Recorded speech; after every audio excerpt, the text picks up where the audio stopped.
Well. Hello, everyone and all. This is your friend Milo, and you are listening to the Milo Podcast. Bing bong, bing bong. Yes.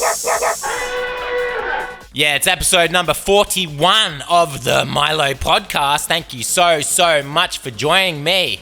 And we are on a roll this week, ladies and gentlemen. We are back in business. You feel me? Just want to say thanks to everyone once again for putting up with the break. Putting up with the break that we had there, you know what I'm saying? Had a bit of a break, man. Not a mental break, not a nervous breakdown or anything like that, but we just had a bit of a break, man. We just stepped away from the old microphone, stepped away from the old daily business. You know what I mean?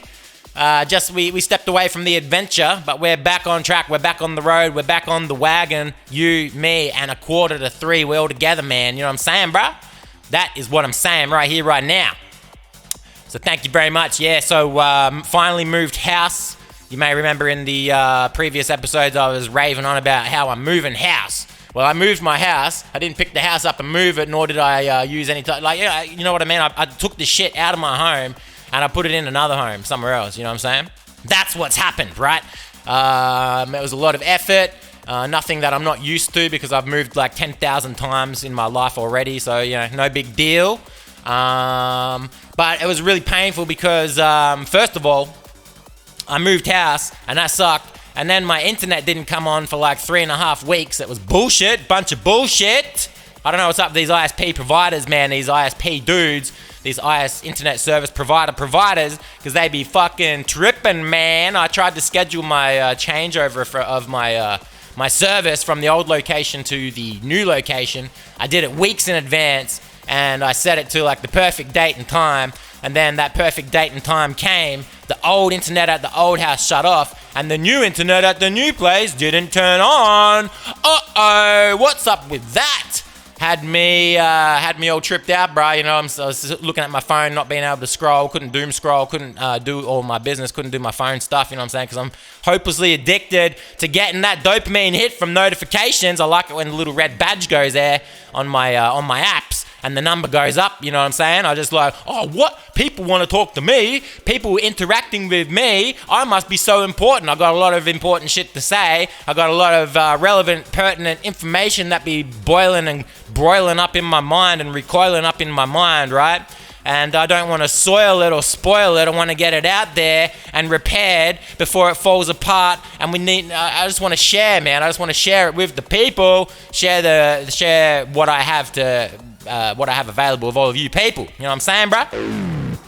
So yeah, now my internet's up. I'm pretty much settled in. I pulled my microphone out over the weekend, and we'd be ready to rock and roll, people. Ready to rock and roll.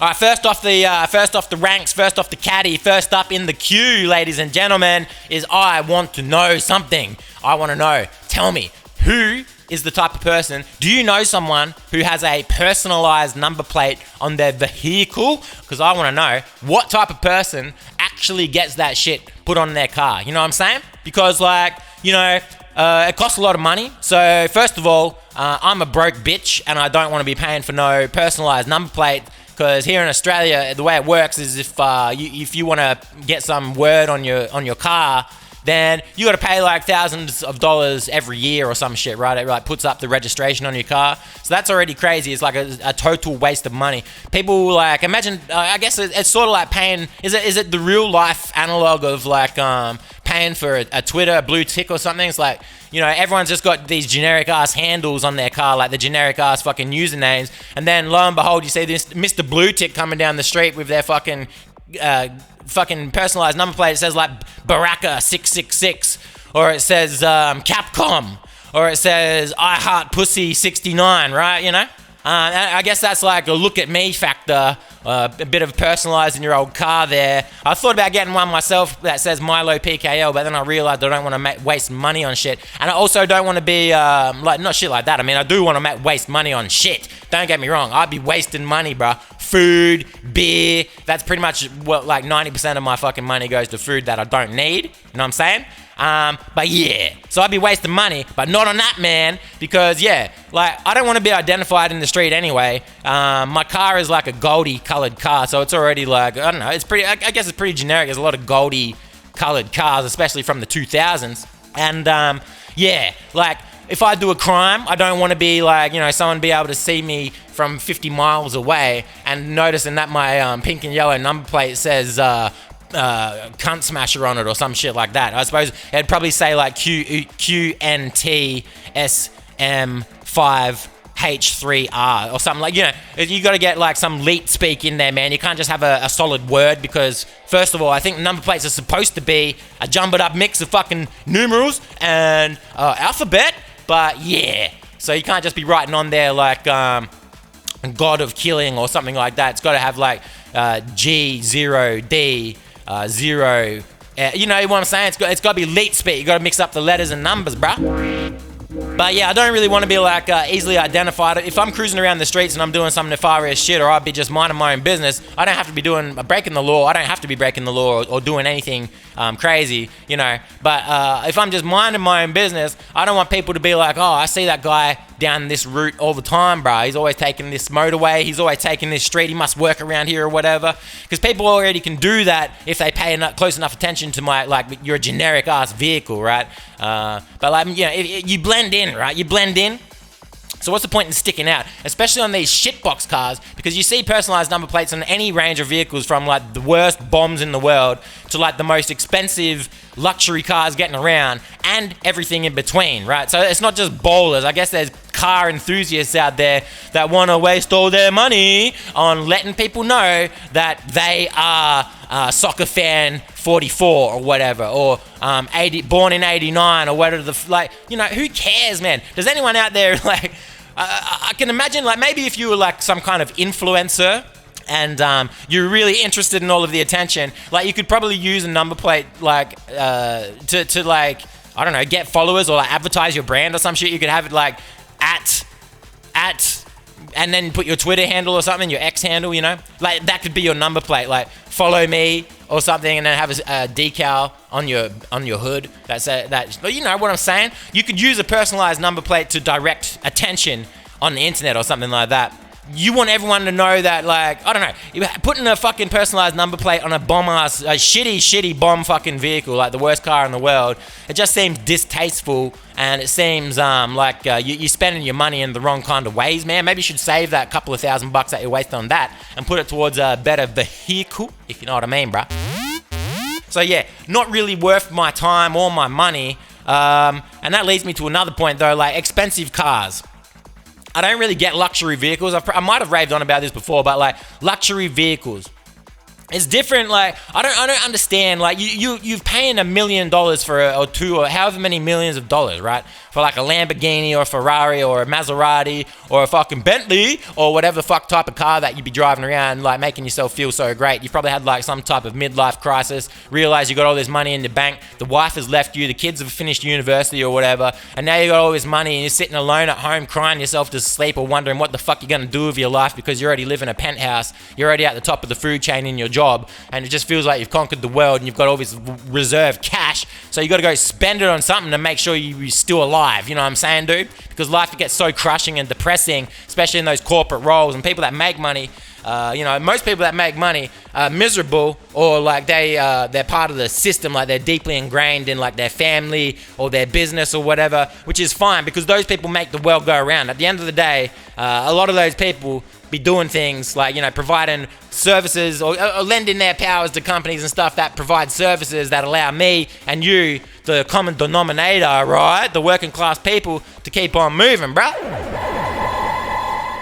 But it doesn't really make sense to me to spend your money that way. Why don't these people have like a creative midlife crisis where like, oh, I'm going to buy a recording studio, or I'm going to buy like a film set or an expensive camera, or, I'm going to start doing something. I'm going to create something and put it into the world.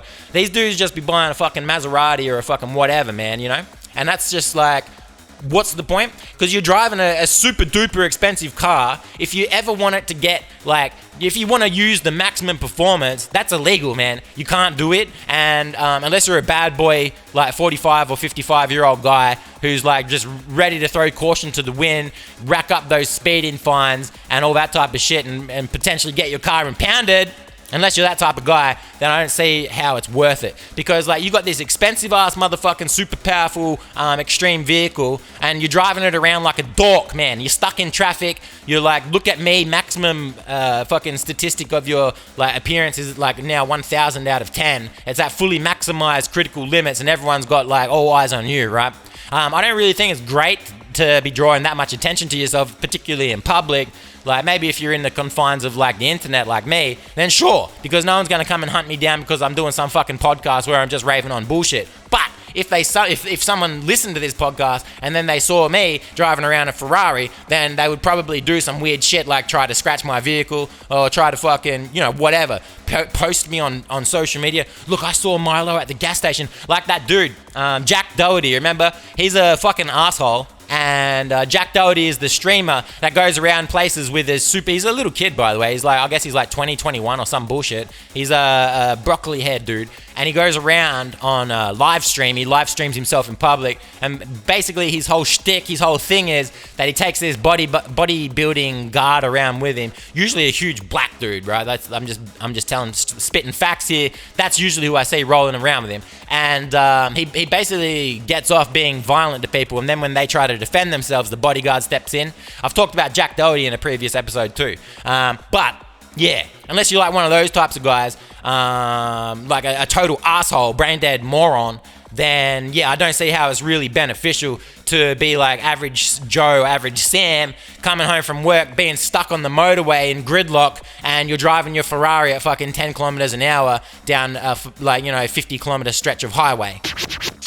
Doesn't make much sense. Seems like a really expensive way to sit in your car and do the exact same things that everyone else does. And what do you really get? What does it do for you? What statistic does it increase other than your appearance or notoriety or whatever? What do you actually gain from driving a car? From driving a high performance vehicle? What does that tell you about, or tell other people about you? What does that tell other people about you? Because I don't know, man. All it tells me is that this dude has got a lot of money. And I suppose maybe that's the point. It's just, I guess that now that I think of it and say it out loud, that must be the point. Because I don't understand how, cars are particularly a reflection of your personality, because they all do the same thing in the end. And if you're living in the city, which you probably are, if you drive one of these cars, then you're stuck on fucking 40 and 50 kilometer hour roads, no matter where the fuck you go. So not only that, your high-performance vehicle is probably too low to the ground to properly go over speed humps. I don't need to say probably, because I've seen it happen so many times, people driving around in fucking a high-performance vehicle, and then they got to slow down to an absolute crawl so they don't drag the fucking underside of their car over a tiny little speed bump that my sedan can fly over at fucking 70. You know what I'm saying? Bruh? And it's not like cars really tell you much about a person's personality. I had a guy come in the other day because I had a guy come into work the other day. And there's a chick at my work, and she drives a Subaru WRX, the Rexy street racing vehicle, right? And the dude was he was just some outsider. He came to my work, and he says, we were chatting, and he says to me, "Who drives that car out there?" I'm like, "What car?" And he's like, "Oh, the Subaru." And that really ticked checked the box in my mind, because I was like, wow, this is the type of person that sees another person's car and gets excited. I don't know what it is, but you see a model, a body model of a car, and then it gets the gears cranking in your mind. Wow, I wonder what this person does. What's this person about? What do they be doing in that car? I'll tell you what they're doing in that car. Probably driving it to and from work, getting stuck in traffic, and paying speeding fines like everyone else, man. So unless you're some type of super badass who doesn't give a shit about speeding fines, because after all, if the punishment is financial, then it's only really to incentivize the poor to stop doing whatever the activity is, right? Because you don't give a shit about money. You can just wipe your ass with the fines. You don't even need to pay them. Just let them rack up and no one gives a shit, because who cares if your 200K mysteriously goes out of your bank account or stolen from the government or whatever the fuck. They come and seize your vehicle. You just pay them off or do whatever. Money ain't no object, right?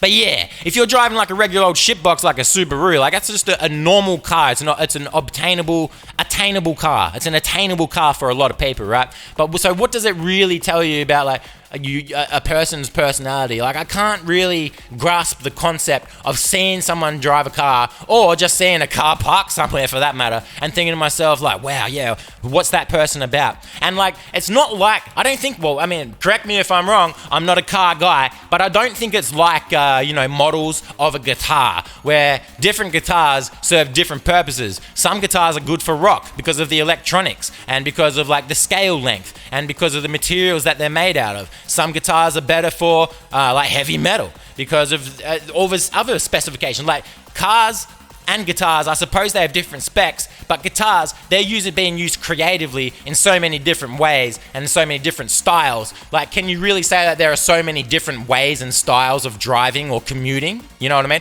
Like, what's the difference between, there used to be a huge rivalry between Ford drivers and Holden drivers, at least here in Australia. I don't know if Holden is a widely, worldwide popular car, because I'm under the impression that that was like a Australian, only really popular in Australia, and like an Australian-made vehicle, if I'm not wrong, right?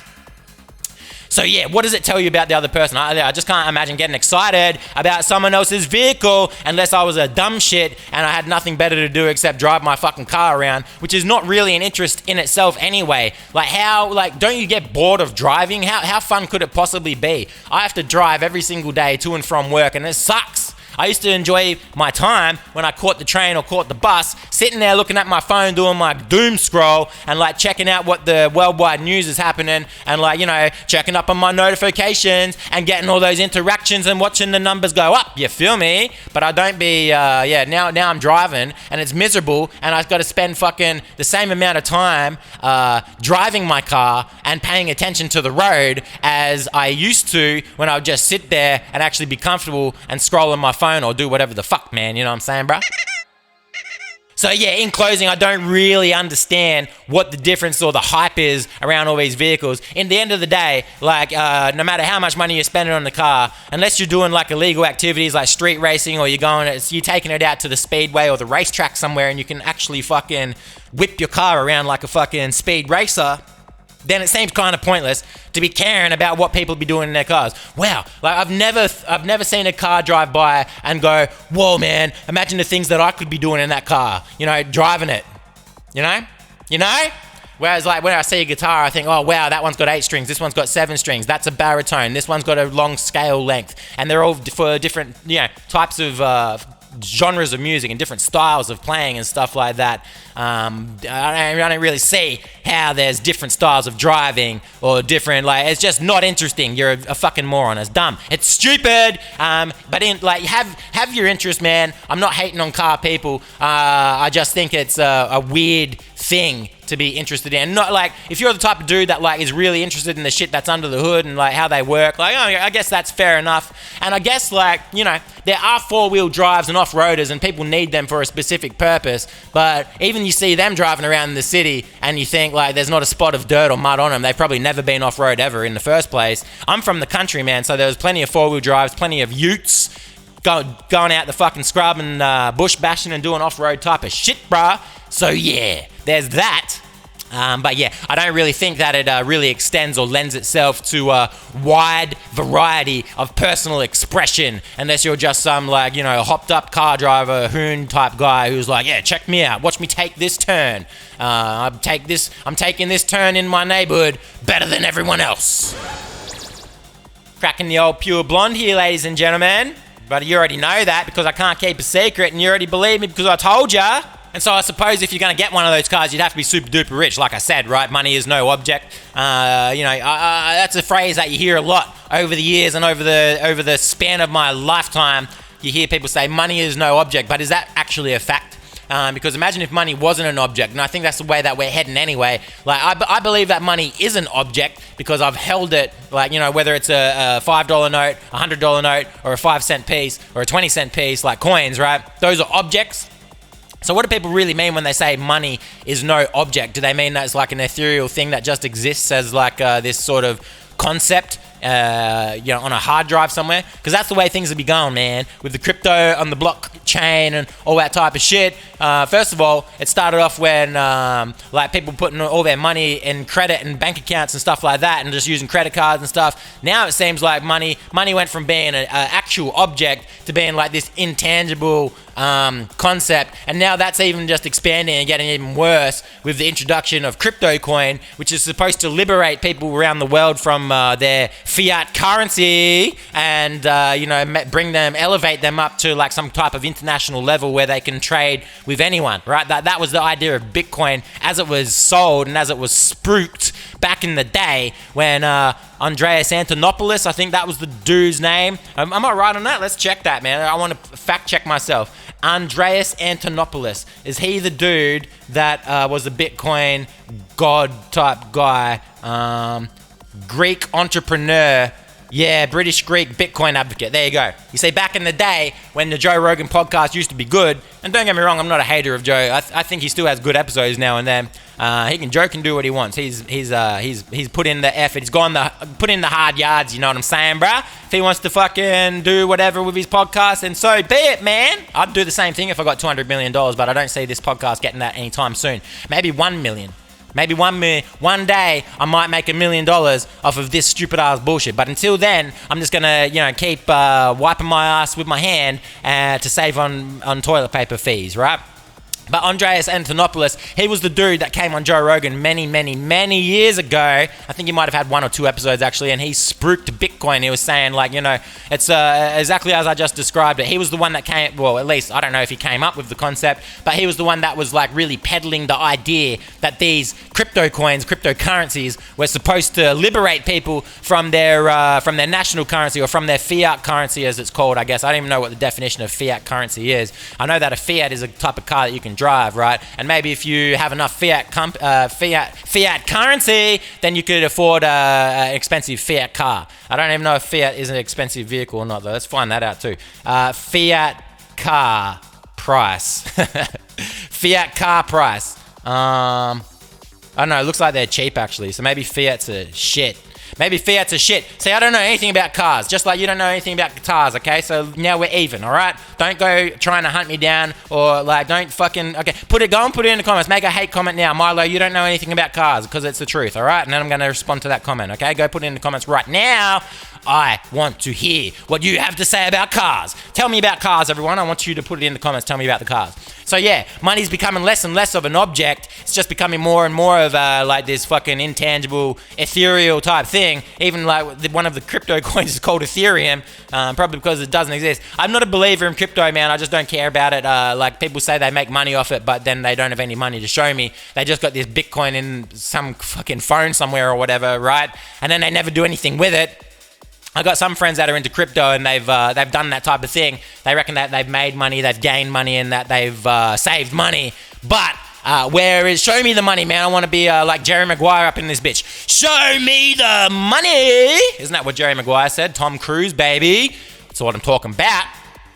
So yeah, I guess it's true when they say money is no object. I mean, I know it's a colloquial phrase that people use to mean that, you know, I don't have a price limit. That's what people usually mean. Like, there's no price limit. There's no amount that I'm not willing to spend to have a great time or to get what I want. That's what the people mean when they say that. But little did they know back when they were saying that 20 years ago that it was actually going to become true. Do you think that we're going to be able to use, physical currency for how much longer? I mean, that's the question. How much longer will we be able to use physical currency, considering the way things are going? Soon it's just going to be like some digital credit system that's tied into your social score or some shit, right? It's just going to be some shit that you're born with, like you're born with 1,000 credits, and then if you go to work, you get an additional 5 credits. If you do, like, that's what it's going to be like, right?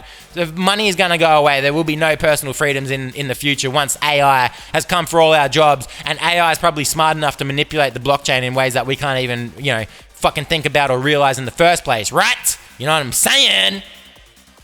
So yeah, I guess people were right, but they just didn't understand it back when they were saying that money ain't no object, baby.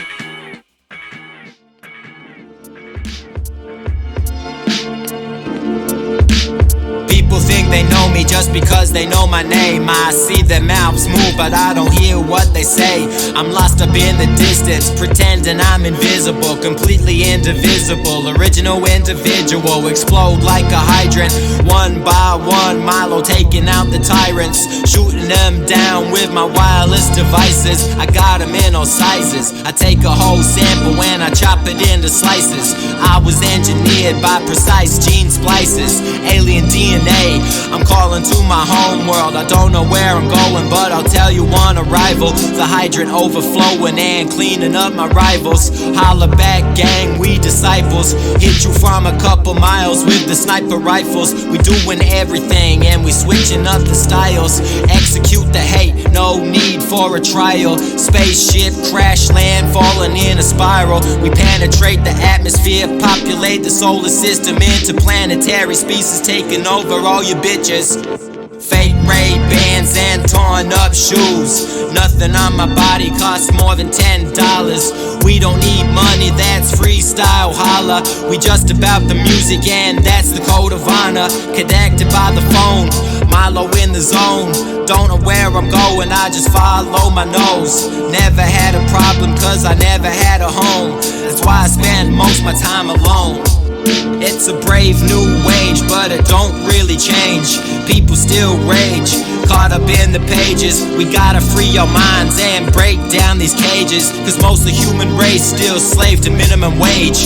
It's a revolution and we gotta be courageous. We all possessed by evil and it's in the final stages. What can we arrange? I swear world peace is just a couple wars away. The people got the power, bitch, fuck what they say. If we could just unite, we could have peace today. But people don't buy it. They ain't buying.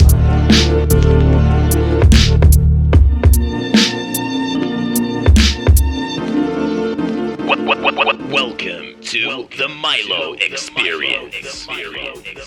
Yeah, so after moving house, right, I guess I had to pull out all my shit out of boxes, because first of all I put all my stuff into boxes, then I put them boxes into the back of a truck, and I drove the truck over to the new place, and then I pulled the boxes out the truck, and then I put the boxes inside the new place, and then I opened up the boxes, and lo and behold, all my shit was inside of it, right? But it's a lot of fucking effort to do that, and I really don't enjoy, as I said, I've moved so many times in my life, I've moved so frequently that as I was moving house, I actually realized that probably 80% of my belongings, which is not much, I mean, I don't have many belongings, 80% is a decent portion, that's much, but the belongings that I have, it ain't much, right? So 80% of the not much that I have was already packed up in boxes from the previous time that I moved. I spent about 2 years in my last house, roughly like that. I think it's like 18 months or something like that, right? Maybe 24 months. I don't know. Could have been 2 years. And then I ended up moving here. And so, I come to realize that half of the shit that I have is already in boxes, and I probably don't need any of that stuff, and I should just burn it all, throw it out, sell it, or do something with it, right? But anyway, I was here in the new place, and I guess I got to pull all my shit out of the boxes, not all of it. I'm going to pull 20% of the shit out. I think I'm going to pull 10%. I'm going to remove 10% of my shit from the boxes, which is probably exactly what I've removed already. I think I've removed 10% of my shit. I'm going to leave the remaining 90 until I move again. And in that case, I might just fucking throw them out instead of taking them with me to the new place. You know what I'm saying, bro? You know what I'm saying?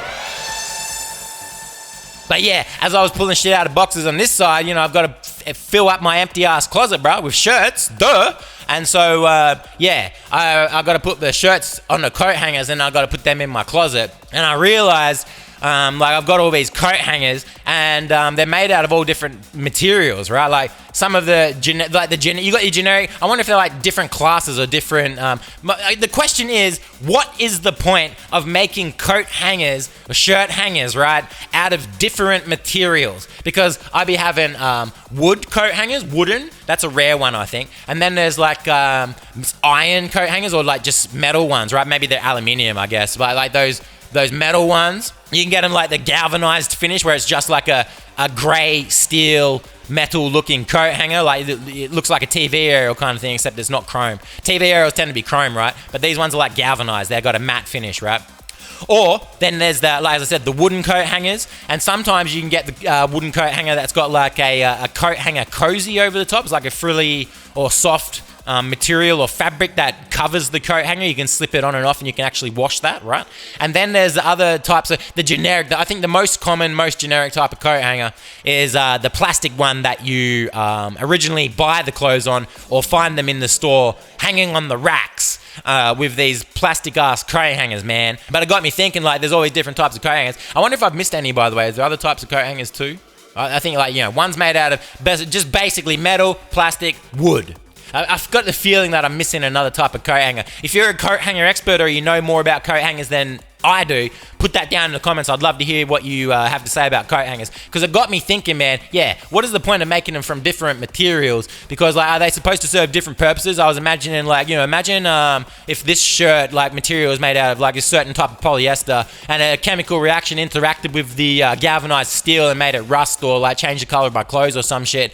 Or like, is it supposed to be an eco-friendly type of thing? Because I guess, like, the thing about steel coat hangers is that they can double up as a TV antenna if you really need one, if you're in like dire straits and like, or whatever, you're looking at the Sultans of Swing and you got to bring a little thing down in to tune up, not a guitar, but a TV channel, right?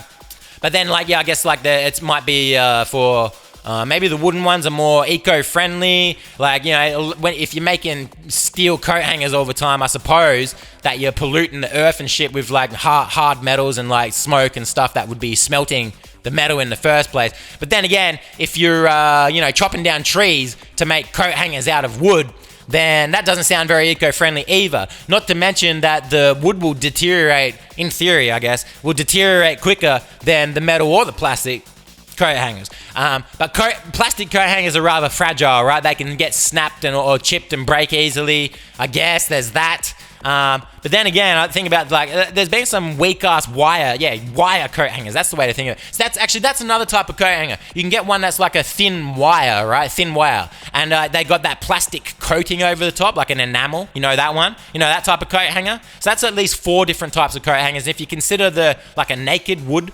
coat hanger could be one type, and then a covered wood, like fabric wood, the wood that's covered with the fabric, that could be another type. So I guess we're sitting on sort of like 4 or 5 different variations of coat hanger right here, and it just doesn't seem like there's that many different purposes for them. Like, what's the reason? You think that people just make coat hangers out of the cheapest material available, or whatever, which is probably plastic, and I don't know. Yeah, if you know about coat hangers, let me know. I guess there's not really a punchline to this bit. I was just thinking about coat hangers, and now I want to know what you know about coat hangers. If you got something to contribute, let me know. I guess so. Around the holiday season, a lot of podcasts come out because there's a lot of podcasts coming out every single day. But I had to move house. I didn't have no internet, and then I took a holiday back to my hometown, see my family, and do the Christmas stuff, right? And so I had a bit of time to listen to podcasts, particularly because I was on a 15 hours. It was a 15-hour train ride home back to my hometown, and then 15 hours on the way back. So I spent 30 hours in a train over the holidays. Isn't that good? Isn't that great? What'd you do on the holidays, Milo? Actually, the thing that I did most was sit on a train for 30 hours, man. That was the number one activity that I did the most of. So yeah, there's that. But it gave me a lot of time to catch up on podcasts, and just when I was too busy to do anything except drive around for work and shit like that, I was listening to podcasts. And I guess I don't really know when Thanksgiving is. When's Thanksgiving? I need to fact check that, don't I? Fact check. When is Thanksgiving? Let's Google that and then let's find out when is Thanksgiving. When is Thanksgiving? Okay. 27th of November, right? In the USA, I suppose. Does anyone else fucking do that shit? Or is it just United States only, right? Yeah. Because it's about the Native Americans. Yeah, that's right. Yeah, so I was like second guessing myself. I was like, do Canadians do that shit as well? But no, it's a Native American type thing or whatever, like colonialism meets Native Americanism. As a matter of fact, let's look at Thanksgiving now. Because yeah, the point is, I was listening to podcasts around November, and I guess there was Thanksgiving themes on the brain, right? A lot of people talking about Thanksgiving. You had Theo Von. I guess Theo Von's really the only one that was talking about Thanksgiving now that I think back to it. But But there was also stuff to blow your mind, stuff that works, things you should know. Like one of those fuckers, they did a Thanksgiving podcast as well, right? And let's see what it's about. Federal holiday, blah, blah, blah. Outside the United States is sometimes called American Thanksgiving to distinguish from the Canadian holiday of the same name. Hey, there you go, man. And related celebrations in other regions. Here you go, pilgrims. Yeah, so the modern national celebration dates to 1863 and has been linked to pilgrims and the Harvest Festival, as the name implies. And, I don't know, like, what's the fucking point here? Like, I thought it was about some shit where, like, the white people took the land from the Native Americans. That's actually what I thought it was about. And this article is way too big for me to summarize and just quickly skim over it while I'm ranting and raving on a microphone right now. So let's not do that. Let's just assume that I'm correct, because I always am. I'm 100% factual and based on reality and everything that I say. So people talking about Thanksgiving on podcasts and stuff like that, first of all, it's unrelatable, because unless you're in the USA or Canada, which is only a small fraction of the world, no one gives a shit about Thanksgiving, bruh.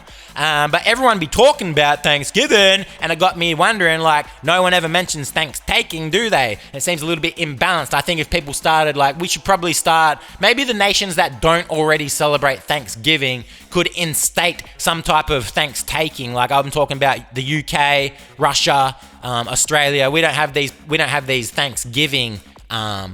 We don't have that. But imagine if we had Thankstaking. I feel like it would sort of like really level things out. And I guess I'm going to have to read a bit more about it. Like, no, I'm not. Because I was going to say, what would conversely, or like, you know, paradoxically, or whatever. What's the word? I don't know. But like, I guess conversely will do. Let's just say that. Conversely, what would Thankstaking involve that Thanksgiving doesn't? Like, I guess Thanksgiving is celebrating like pumpkin pie, or is that Halloween? Or like, let's just say that Thanksgiving is like celebrating turkeys and Native Americans being based. I guess that's what it's about. Like, Americans got to pretend that they love Native Americans and that they love turkey. Two things that I'm sure that they hate, right? They hate both of them, right? But, so what would Thanksgiving be about? Maybe that could be like celebrating colonialism or something. Celebrating, look, that's it. I'm going to stop putting my foot in my mouth. I'm going to figure out what Thanksgiving is about. I'm going to ask ChatGPT. We're going to ask ChatGPT, can you summarize the meaning of Thanksgiving in a few sentences? Thanksgiving is a holiday primarily observed, blah, blah, blah, blah, blah, blah, blah, expressing gratitude for the harvest and blessings of the past year. Mate, so it's got nothing to do with Native Americans, man. I thought it was such a Native American thing. I thought it was like the most Native American holiday ever. I don't know anything about America, man. Centered around, gratitude. It traditionally involves communal meal with turkey and serves as time for families and friends to gather, reflect on the blessings, share moments of appreciation, and holiday has historical roots in colonial settlements, though its modern observance is more focused on gratitude and togetherness and blah, blah, blah, blah, blah, blah, blah. So that's what it's all about. It's about just getting together and being chill with family and eating turkey and stuff like that. It's got nothing to do with Native Americans, apparently. So Thankstaking would be the opposite of that. I think we should celebrate. If we're going to start celebrating Thankstaking here in Australia, what we need to do is make sure that we understand how much we hate each other, how much we disrespect each other, and like come to terms with we're just going to have to accept that we don't like our families, we don't have any friends, we hate turkey, so maybe we could celebrate with like a vegetable, maybe like a big cabbage, a roast cabbage or something like that. That would be pretty different to a turkey. So yeah, I don't know. It just makes me wonder why there isn't something like there's no pushback, because it seems like there's a big monopoly on Thanksgiving and there's no one there to sort of combat with it. Or is that what Passover is about? Isn't that a Jewish one? Isn't that competitive with Thanksgiving? Isn't that what Isn't that around the same time, or is that Christmas? As you can see, I'm like truly knowledgeable about like other cultures' holidays, and I know about all the facts and the histories of everything. So yeah, just got me wondering that I think it's time that we put an end to Thanksgiving, at least, or like let America and Canada keep on doing their little thing over there, but the rest of the world needs to balance it out with some fucking hatred or some shit, man. We need to start making a point out of how much we dislike each other and how much we don't get along. Society is falling apart. We don't even speak to our neighbors. You hate your boss and your employees. You're never good enough for your family. You're not going to live up your own expectations in life, and soon enough you're going to have a midlife crisis and spend all your bitcoins on 100 Ferraris. Well, I guess that just about wraps it up for today. I want to thank you so much for joining me once again on the Milo Podcast. I won't do a real life update at the end of this episode because I guess I gave you a real life update throughout this episode, didn't I? More or less at the start and then also through the rest of it. So yeah, I guess that puts a nail into this coffin, doesn't it, motherfucker? Thank you so much for joining me for episode number 41 of the Milo Podcast. Bing bong, bing bong. And I will see you in the next episode. And remember, if you've got a dream, then you must be asleep.